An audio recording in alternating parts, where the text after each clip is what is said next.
The jungle. Oh man, the jungle. When I first went in, the fear, the vastness, the darkness, the canopy overhead. I'd be standing on the trail loading up my pack and my weapon struggling into 50 pounds of gear and trying to jam my weapon on my back. And I'd get loaded up, put my helmet on, I'd take a step and I'd be in the sunlight. And then I'd take another step and the blackness would eat me.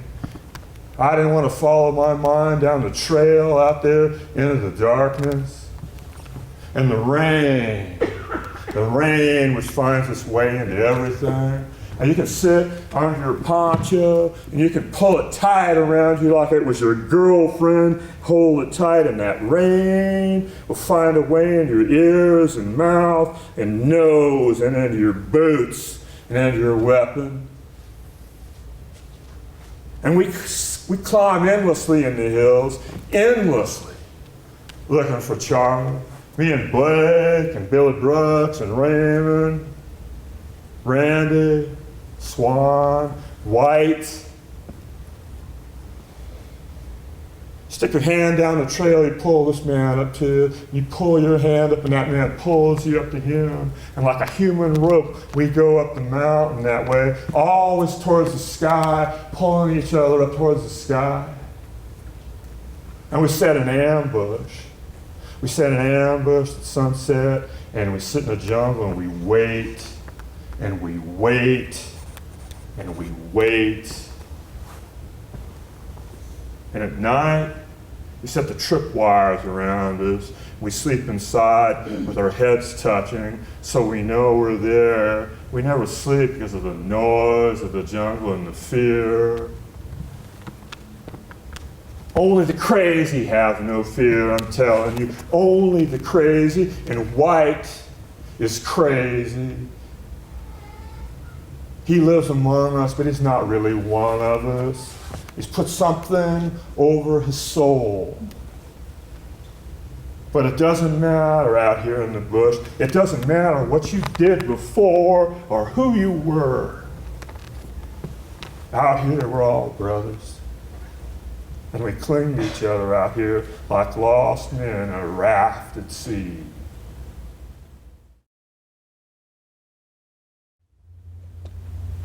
I was dreaming. I was lost and caught in the jungle, and the jungle was clutching at me and pulling and twisting and pulling me down into her like a woman, into the fecund moss, into the black mud. And I was twisting and trying to get free, and I could feel the jungle pulling me down, and far off down by the river from the south. I hear the choppers coming to get me.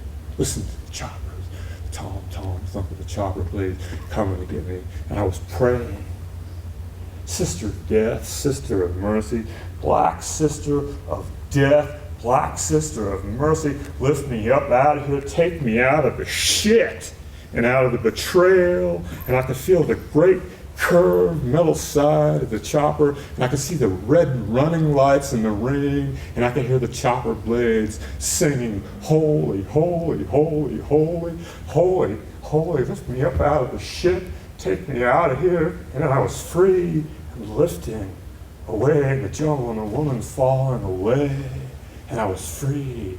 And then I could hear the thump, thump, thump, thump of the raindrops on my poncho, taking me awake, and I was back in the bush.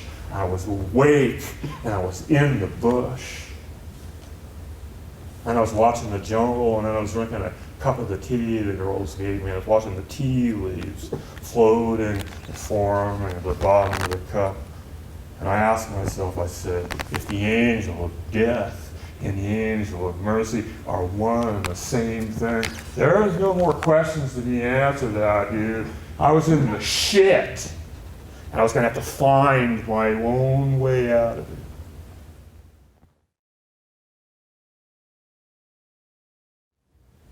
I was so happy my tour of duty was over. And we drove down to the chopper field. I caught a flight to Saigon. And suddenly I was home. My friends were dead, Johnson, Brownie. And I was walking up the driveway to my father's house, I was two people then. I was one person looking forward, and I was one person looking backwards. And then I saw the love in my father's eyes when he threw the door open, and my duffel bag hit the doorway, and I walked into the house, and the neighborhood looked just the same, achingly the same. That long, hot street was quiet and gold. It's like all the summers passed. I could hear the kids at the swimming pool, down at the ballpark playing baseball. Just when I thought I was that kid, that same kid belonged here in the neighborhood. It's when the ghosts of the dead came along the back fence, and they stood alongside me in the front yard. I slowly made enemies out of all those neighbors. We're killing them, aren't we? We gotta kill them all, don't we? I mean, we're winning this war, aren't we?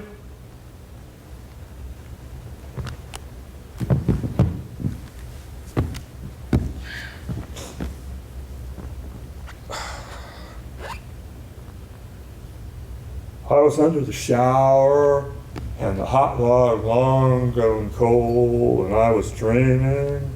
I was in the river of the dead with Johnson and Browning, and I was in the river of the dead, and I would never come out.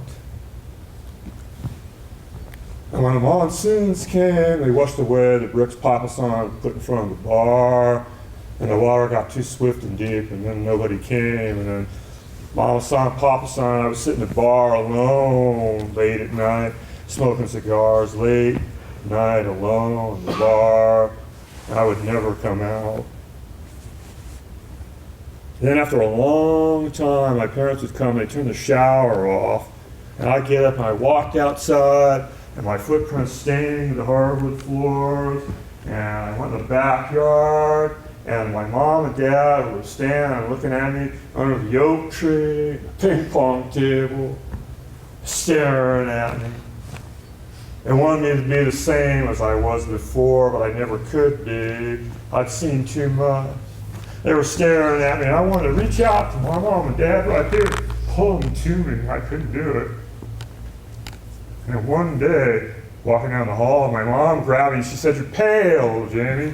You look like you're dying." And I knew I had to get out of there. And so one fall day, I took everything I owned and I stuck it in a paper bag. And I walked out of that neighborhood, fall day, and the leaves turning rust and gold, and the tree limbs over my head like fingers touching. I walked out of that street, a childhood street, a long street. You hear the kids watching TV and laughing. Got down here to the street, went to the freeway.